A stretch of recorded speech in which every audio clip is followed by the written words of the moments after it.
Oke, selamat malam semuanya. Assalamualaikum warahmatullahi wabarakatuh. Jadi, pada malam ini, kita kelompok 3 ingin mempresentasikan hasil dari observasi jaringan nirkabel kami yang kami ambil di sekolah vokasi UNS.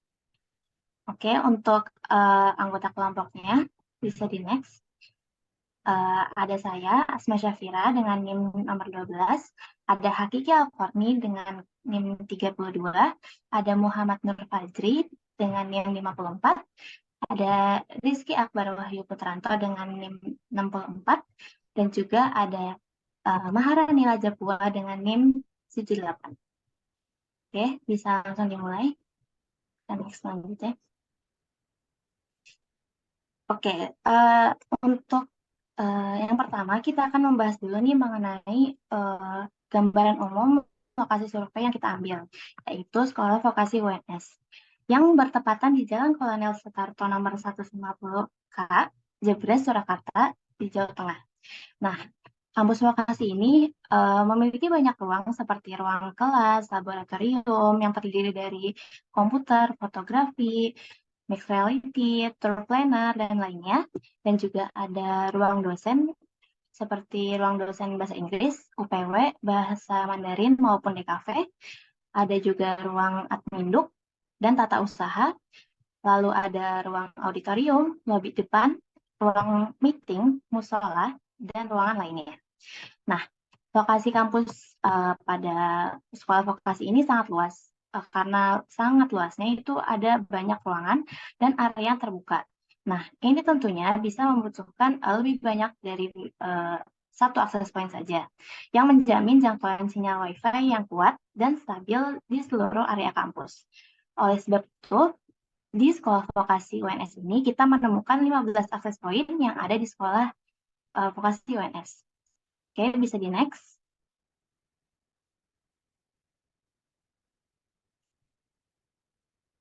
Bisa di next slide-nya. Oke. Selanjutnya ini ada peralatan survei yang kita gunakan selama jalannya survei dan pengerjaan laporan. Yang pertama kita menggunakan laptop tentunya untuk melakukan scanning network. Terus juga kita menggunakan mobile phone yang digunakan untuk scanning dan melakukan tes koneksi akses point. Selain itu juga digunakan untuk mendokumentasi titik poin, titik akses dari WiFi yang ada. Terus juga kita menggunakan command prompt yang digunakan untuk menguji jaringan. Lalu ada laman web speedtest.net yang digunakan untuk melakukan uji kecepatan dari suatu internet. Lalu kita juga menggunakan aplikasi VisTumbler, ConceptDraw, dan Ekahau Set Survey. Kalau VisTumbler ini kita menggunakannya untuk melakukan scanning SSID yang terdapat di lokasi survei. Untuk ConceptDraw kita gunakan untuk membuat floor plan dari denah aplikasi dari lokasi si survei tersebut. Terus juga yang terakhir kita menggunakan Ekahau Set Survey, ini digunakan untuk membuat simulasi heat map jaringan dari nirkabel kita. Oke, untuk slide selanjutnya mungkin akan aku serahkan ke Mbak Rani, silakan.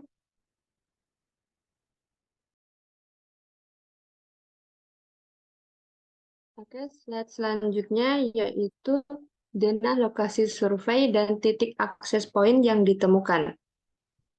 Untuk akses point yang ditemukan yaitu berjumlah 15 dengan merek Ubiquiti Unifi. Untuk titik lokasinya yaitu yang pertama berada di lobi depan, letaknya di tengah atas ruangan. Selanjutnya yang kedua yaitu berada di koordinator tata usaha di bagian depannya. Yang ketiga yaitu berada di sekitar laboratorium komputer Adminduk. Nah, yang keempat ini ada di sekitar laboratorium wellness. Yang kelima ada di depan ruangan layanan perlengkapan. Yang keenam ini berada di depan ruang layanan perencanaan, keuangan, dan kerjasama. Yang Ketujuh yaitu berada di depan ruangan pengelola barang milik negara. Yang kedelapan ada di sekitar ruang podcast. Kesembilan berada di dalam auditorium atau aula yang terletaknya di tengah pojok bagian belakang aula. Nah, selanjutnya yaitu berada di sekitar bagian depan laboratorium komputer 2, lalu ada di sekitar ruang laboratorium Smart Business, dan ada di dalam ruang admin akademik yang letaknya di bagian tengah atas, terus ada di dalam ruangan dosen bahasa Inggris dan ruangan dosen bahasa Mandarin yang letaknya di tengah atas ruangan. Lalu ada juga yang di ruangan dosen D3 Usaha Perjalanan Wisata, letaknya di tengah atas ruangan. Ya, yang terakhir yang itu. Dan slide selanjutnya, berikut ini gambaran kuat penyebaran sinyal pada channel 24 GHz. Nah, selanjutnya, yang berikut ini gambaran kuat penyebaran sinyal pada channel 5 GHz. Mungkin sekian yang bisa sampai saya jabarkan. Berikutnya kita ke Mas Fajri.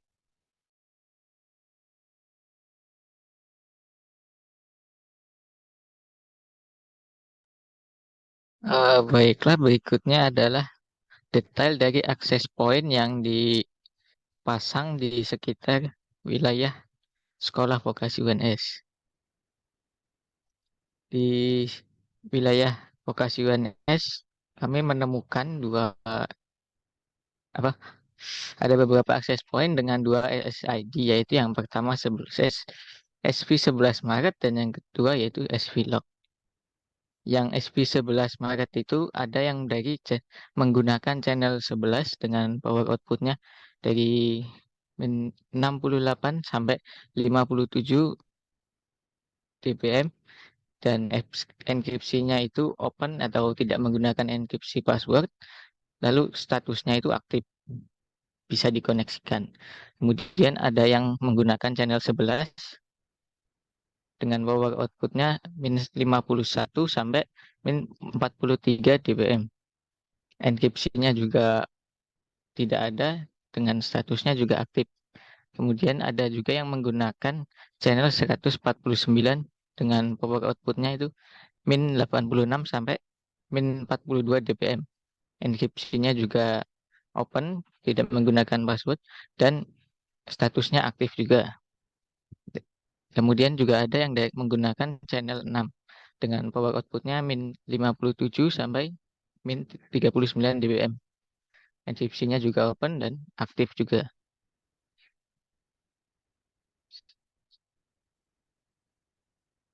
Yang kedua yaitu SSID dari SVLog. Menggunakan channel dari 1, 6, 11 sampai 149. Untuk channel 11 power outputnya itu dari min 49 sampai min 43 dBm. Kalau yang SVLog ini semuanya menggunakan enkripsi WPA2 personal. Dan statusnya juga aktif, bisa dikoneksikan menggunakan password WPA2. Ada yang menggunakan channel 1 power outputnya dari min 86 sampai min 44 dBm.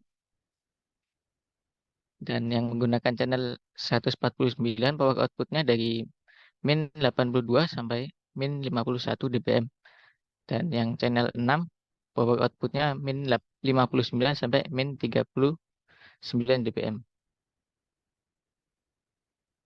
Berikut detail grafik channel 2,4 GHz untuk SSID. Untuk jaringan nirkabel di sekitar SV 11 Maret. Terlihat berikut ada beberapa SSID yang masuk dalam scanning.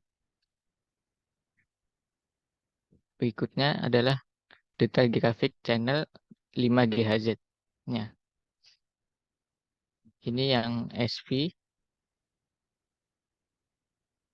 11 Maret dan SV Lock. Dari sini tidak bertabrakan dengan yang lain. Untuk berikutnya akan dilanjutkan oleh siapa ini?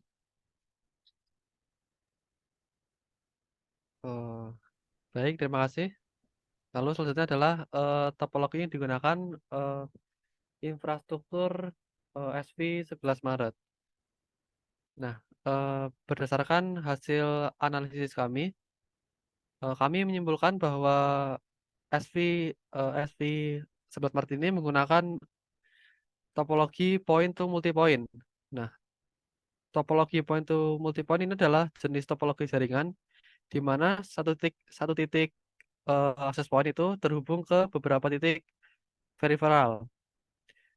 Jadi walaupun suatu akses point memiliki SSID yang sama, namun setiap akses point itu akan tetap dikonfigurasi secara manual pada bagian mapping frekuensi agar tidak terjadi interferensi satu sama lain. Oke, next.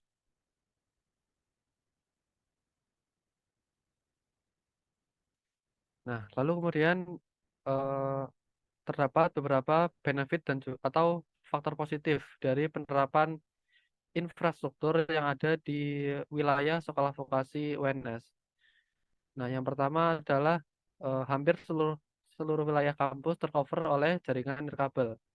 Hal ini disebabkan karena akses point yang tersedia di lokasi itu sangat banyak dan dapat mengcover hampir seluruh wilayah kampus. Hanya sedikit bagian kecil yang tidak tercover jaringan. Lalu yang kedua adalah sudah menggunakan roaming WiFi sehingga pengguna tidak perlu menyambungkan WiFi secara manual ketika berpindah tempat apabila masih dalam area kampus sekolah vokasi UNS. Lalu yang ketiga adalah jaringan di sana sudah menggunakan enkripsi CCMP. Nah, CCMP ini adalah protokol enkripsi yang menggunakan enkripsi AES 128 dalam mode counter atau CTR dengan penggabungan Chaining Message Authentication Code atau biasa disingkat CMAC. Nah, oleh karena itu, CCMP ini menggunakan AES atau merupakan algoritma yang sangat kuat saat ini. Jadi, akses point ini mungkin akan sangat sulit untuk diretas gitu. Lalu selanjutnya, oke, untuk bagian ini akan dilanjutkan oleh rekan saya Hakiki. Baik, untuk kelemahan atau faktor yang kurang baik dari penerapan infrastruktur yang ada di sekolah vokasi UNS, setelah kami melakukan observasi terhadap jaringan nirkabel yang ada di sekolah vokasi UNS, itu terdapat beberapa kelemahan atau kekurangan dari penerapan infrastruktur yang telah digunakan, yaitu diantaranya beberapa akses point yang lokasinya berada di luar ruangan dan tidak terlindungi sepenuhnya dari hujan maupun panas, sehingga menjadi kotor dan dikhawatirkan dapat merusak perangkat. Terus untuk faktor yang lain, terdapat ruangan penting atau ruang kelas dan ruang dosen tidak tercover oleh sinyal dikarenakan terdapat sekat berbahan tembok yang cukup tebal. Oke, untuk solusi untuk mengatasi kelemahan atau faktor yang kurang baik dari penerapan infrastruktur yang ada di sekolah vokasi UNS, menurut kami yaitu menempatkan akses point di tempat yang lebih aman seperti diletakkan pada rak atau storage khusus sehingga akses point lebih aman dari segala ancaman kerusakan dan pencurian. Terus memindahkan akses point ke tempat yang lebih dekat dengan ruangan agar dapat tercover oleh sinyal Wi-Fi. Solusi lain adalah dengan menambahkan akses point untuk ruangan tersebut. Apabila hasil performa dari memindahkan akses point menjadi lebih dekat, itu dirasa kurang memuaskan begitu. Oke, mungkin itu saja dari saya. Saya kembalikan ke Mbak Asma sebagai moderator. Oke, terima kasih semuanya yang udah nyampein materi. Eh, Menurutku ini sudah cukup untuk presentasinya malam ini. Dan aku mau ngasih sedikit kesimpulan terkait presentasi kita tadi. Jadi berdasarkan laporan dari observasi kita, eh, kita ini udah nemuin 15 akses point di sekolah vokasi UNS. Nah, untuk akses pointnya sendiri, merek yang kita temuin itu adalah Ubiquiti Unify, yang merupakan akses point yang didesain khusus untuk jaringan wireless yang jangka pendek. Jadi memang khusus untuk perangkat laptop maupun handphone gitu.